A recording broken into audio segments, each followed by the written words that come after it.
Hey, what's up, guys? Here on the Fire Sports Pod, where everything we got is hot. We are coming to you from this Saturday at 1:17 p.m. Eastern Time. We are powered by StreamYard, where StreamYard makes the dream yard go.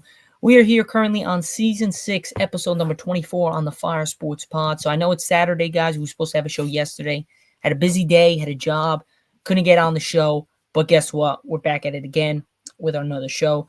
Irv's not able to make it today, but he did send me what his thoughts on are some coaching changes as well as his picks for tomorrow's conference championship game. So we'll be going over that. So first up, our first segment, like I said, we're going to be going over Irvin's picks, my picks for the conference championship. What could we expect in tomorrow's games between the Eagles and the Commanders and the Chiefs and the Bills? Then our second segment, we'll be going over the Raiders adding Pete Carroll and how big would that be and what did they have to do on top of that to make themselves a little bit better in their situation. And then we'll be going over the Cowboys. They did it again, ladies and gentlemen. They did it again, messing up another coaching change, another coaching thing, hiring the offensive coordinator as their next head coach. Didn't make any sense. We'll be going over that, what Irv said about that.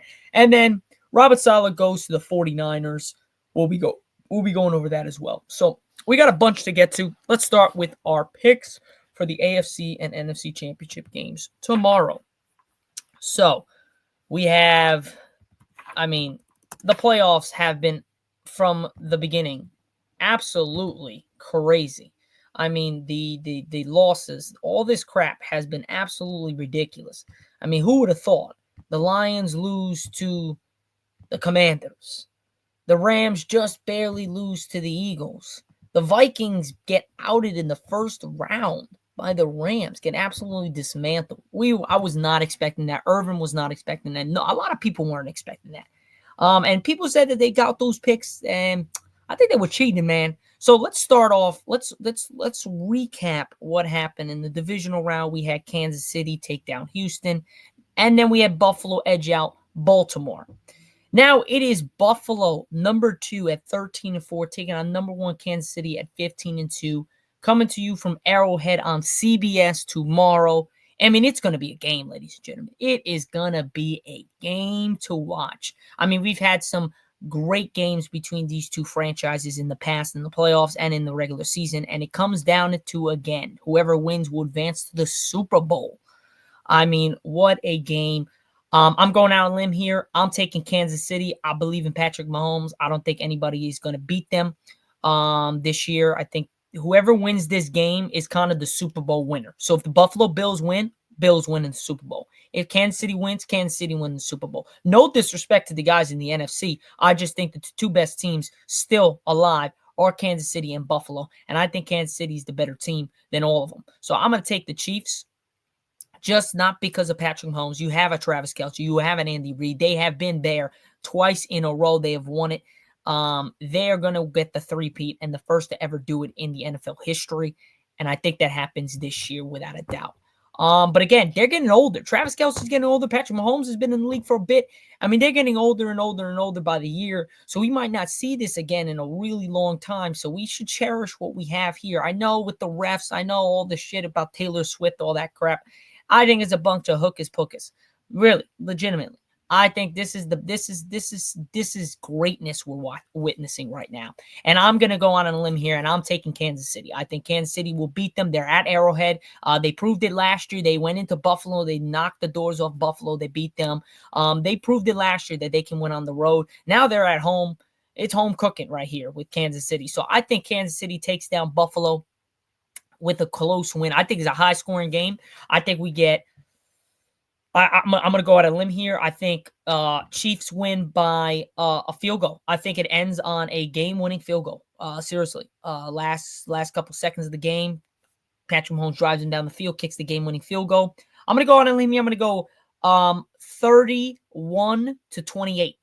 I got 31-28 Chiefs. That's going to be a great-ass game. So stay tuned. Now, for Irv has said he is going with the Bills.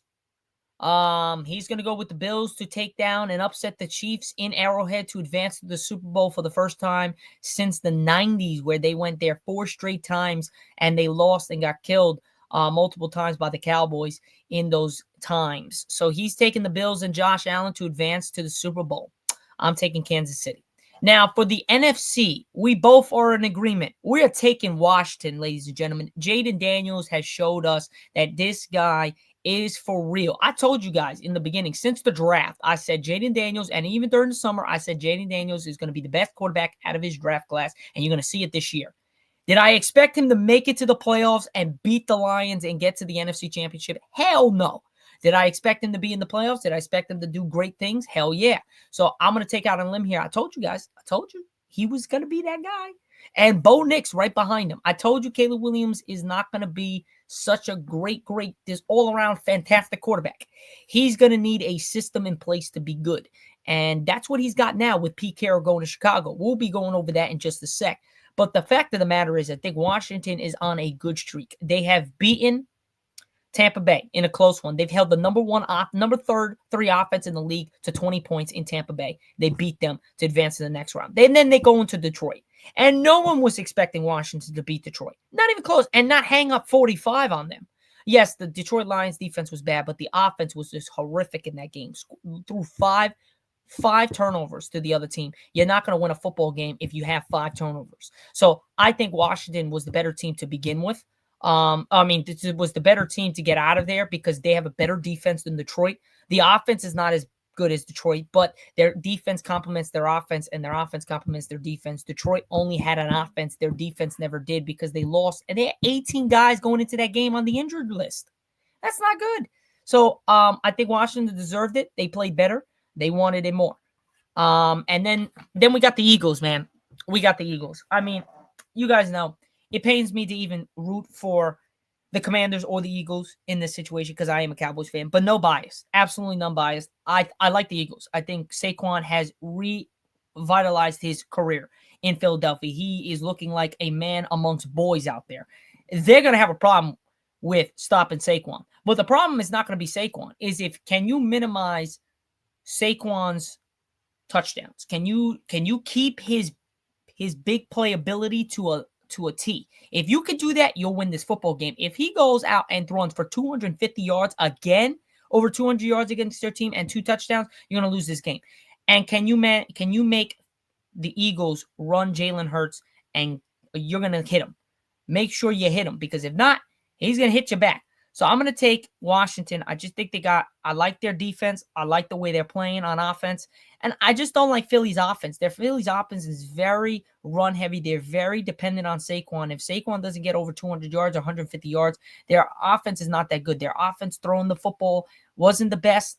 Now and then Jalen Hurts is still on the injured list. He's questionable. He's going to play obviously, but still he's not 100% still. You got to hit him. You got to hit him where it hurts. But we both agree that we are taking the Commanders to take down the Eagles to advance to the NFC to the Super Bowl to face Kansas City. Like I said, I'm going to pick Kansas City. He's picking Buffalo, but we both think Washington is either going to verse Buffalo or Kansas City in the next round. I just think Washington is coming in with some firepower, man. Some real big firepower. Against Green Bay, Philly, I didn't like the way they played. They won by 12, but it didn't feel like they were winning by 12. It was just the Green Bay Packers were playing ass. Same against the Rams. The Rams were this close of winning that football game. They should have won that game. They had 2 late turnovers by Kyron Williams and Matthew Stafford in the snow. And then they went all the way down the field, and they had another shot to win the game, 29-28. They couldn't get the job done. So we're taking Washington for these reasons. He's taking Buffalo. I'm taking Kansas City. You guys let me know in the comment section what you guys think is going to happen coming tomorrow, this Sunday, between the Buffalo Bills and the Kansas City Chiefs and the Washington Commanders and the Philadelphia Eagles. Let's go. Now we're going to move on to our second segment, ladies and gentlemen, and we're going to be going over the Pete Carroll, the Dallas Cowboys, the Robert Saleh to the 49ers yet again. So those are our 3 next segments. We're going to take a short break, and I'll be right back with you in just a sec.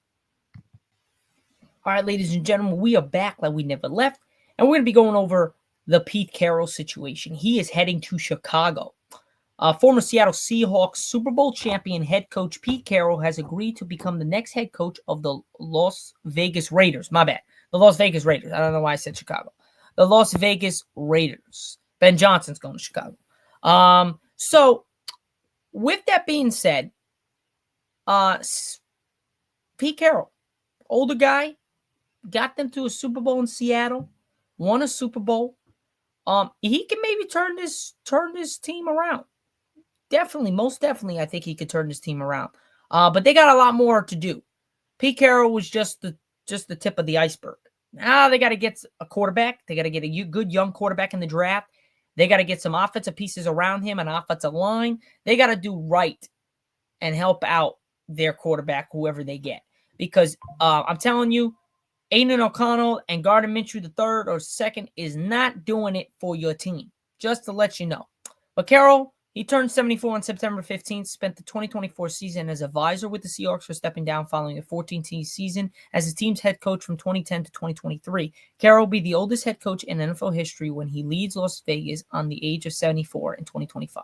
Before being replaced by Mike McDonald, 2024, Carroll led the Seahawks to 10 postseason appearances in 14 seasons, including the franchise-only Super Bowl victory in 2013 season over the Denver Broncos. He had Seattle to back-to-back Super Bowl appearances in 2013, 2014, but he lost the second of the two Super Bowls to the New England Patriots and Tom Brady. In that Marshawn Lynch question mark, they threw the ball instead of ran the ball. So Pete Carroll is heading to Las Vegas. We'll see how well this goes. Like you guys know, I'm cool with change. They definitely needed Las Vegas without a doubt. But in that being said, they still need a quarterback without a doubt. And they need a young quarterback because without that, they're going to be absolutely trash. Now you might say, well, what about bringing a veteran? If Sam Darnold leaves Minnesota, bring him there. But who do you got there? You got nobody. You got one guy, and that's Brock Bowers. And he's great, fantastic, but one of the best tight ends in the league, and he's a rookie going into second year next year. The fact of the matter is that you have no wide receivers. They all suck.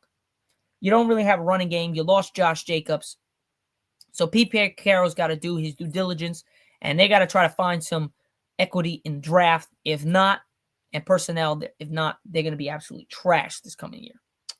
Now, going into our next segment when it comes to the coaching change, we're going to be going over the Dallas freaking Cowboys. Now, the only reason why I'm wearing this, I didn't think to wear it. I just wore it because I went to my brother's match, which he won in wrestling, 14-4 in Paramus High School in New Jersey. He won that shit. Congrats to Logan. I was happy to see you there, buddy. But the Cowboys, they did it again. They fumbled the bag. I mean, it is the same old shit with the same old star. It don't freaking change a damn thing. And my dad was telling me this today. He's like, he wishes I was alive, and even my brother was alive, when the Cowboys were running the league in the 90s and they were winning Super Bowls and Super Bowls. It was crazy good then. Now, it's been mediocrity at best since 1995. That's 30 plus years from now. That's crazy. So the Dallas Cowboys owner, general manager, Jerry Jones, as unpredictable as he can be at times, made a move to choose familiarity with the team's newest head coaching hire. Dallas has promoted Cowboys offensive coordinator Brian Schottenheimer to be the franchise's 10th head coach and the 9th under Jones' ownership that began in 1989.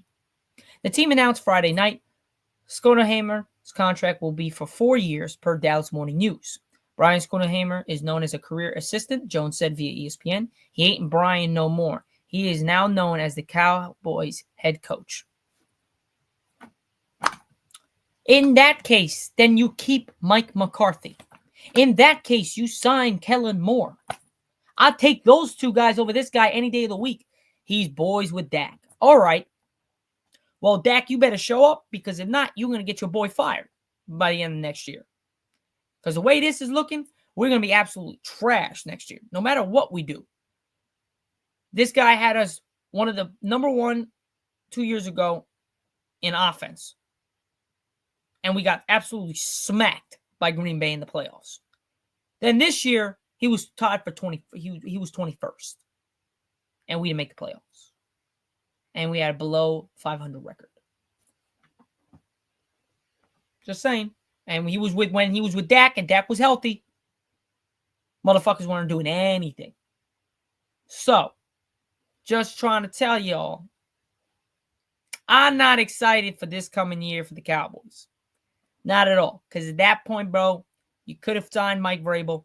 Could have signed Robert Saleh. You could have signed Kellen Moore. You could have re-signed Mike McCarthy. And I know I was killing for Mike McCarthy to get the fuck out of Dallas. All day, I'll take that. But not to bring in who? Who? Brian Schottenheimer. Schottenheimer. You can't even say the last name right. That just shows you. That guy's a bum, bro.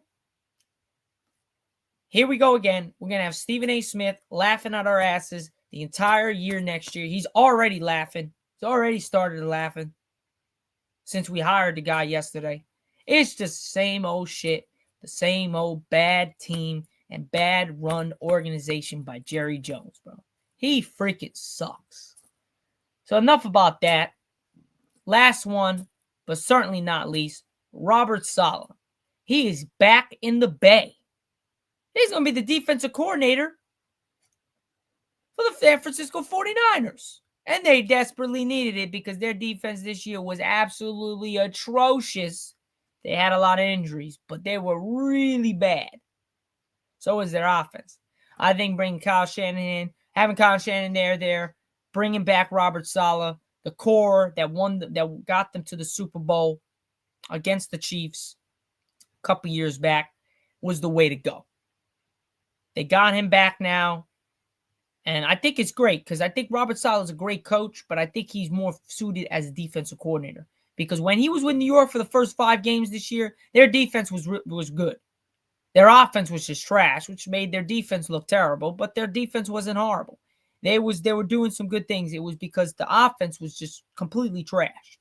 I think he's best suited as a defensive coordinator. But Saleh and the San Francisco 49ers have agreed to terms for the former New York Jets head coach to return to the team's defensive coordinator position. NFL Insider Tom Pelissero reported on Friday. Per sources, the team later announced the news. From 2017 to 2020, Saleh was 49ers head coach, Kyle Shanahan's DC. He helped the franchise to a Super Bowl appearance during that span and constructed the defensive foundation for a club that would advance to the NFC Championship game, or better, in 3 straight years following Saleh's departure in the New York Jets to become their head coach. Saleh was fired middle of the Jets' 2024 campaign and seemed to be a logical choice to return to San Francisco after the 49ers decided to not retain Nick Sirianni as their DC. However, the 49ers have been forced to display a bit of patience as Saleh took head coaching interviews with the Dallas Cowboys, Las Vegas Raiders, and Jacksonville Jaguars. The only reason why Robert Saleh is not in a Dallas Cowboys head coaching uniform is because he does not want to be with Jerry Jones, because Jerry Jones wants his way or the highway, and you're not going to get that with any actual good head coach. That's why Jerry Jones will take a Kellen Moore. He will take a Brian Schottenheimer. And why he didn't want to re-sign Mike McCarthy is because Mike McCarthy either had fed up and he wanted more money, because Jerry Jones wants to be a cheap bastard and wants to keep what he wants to keep close to the vest. He wants to have the control. He's like a puppet. He's like, those puppets, the people that control those puppets with those strings and shit. That's what he is. He's got everybody all over the place. I thank my Tom. Thank you, Tom, out there. A family friend of ours. Like puppets in the back. He just pulls on strings, and this is what things go, and this is what things go. It's the same old shit, dude. It just doesn't end. So enough about that. And then we're going to be going over what's Irv's thoughts on all this. He also agreed with me with the Raiders. He said, for the Raiders, I like their pickup in the Pete. I just think that now they need to get draft a good young quarterback and get more offensive weapons, because so far they only have the tight end, Brock Bowers. So we both are in agreement on that. Appreciate Irv understanding the deal with the Las Vegas Raiders. They got a lot of problems. They solved one. They got many more to go. And then finally with the Cowboys, he didn't like it at all, just like me. And he's not a Cowboys fan. He's a Tampa Bay Bucks fan. He could care less about the Cowboys. But I didn't like the Cowboys pick because I think they could have went and got Saleh before the 49ers picked him up. Exactly. Because Brian Schottenheimer got signed before Robert Saleh got signed. It was right there, man. They did an interview. Jerry Jones just wants all the control, and he can do that with a lackey of Brian Schottenheimer. And he can't do that with a Robert Saleh or anybody else. And that is the whole spiel. And that is the absolute definition of why the Cowboys will be a poverty franchise for the foreseeable future until something changes. Till something changes. Mark my words. It's not going to happen. I hope to God I'm wrong, but it is not looking good. And it's just hard to watch. It is. It's hard to watch the Cowboys anymore. It really is. Never, I'm not changing teams. I'm not saying I'm not watching the Cowboys next year. I watch every game, no matter what their record, no matter what the score is. I stay true to my team. But it is hard as hell to watch this team play and watch this team get coached and owned by. Other than that, guys, that is pretty much it for my show here in the Fire Sports Pod. I'm your host, Zach Jackson. Our co-host, Irv, couldn't make it today. We'll be back on Recap Monday for Season 6, Episode number 25 on the Fire Sports Pod. We are out. We are powered by StreamYard, where StreamYard makes the dream yard go. Happy Saturday, guys. Enjoy tomorrow's AFC and NFC Championships game. Go Chiefs. Go Commanders. I'll see you guys on Monday. Peace out. Catch you all later.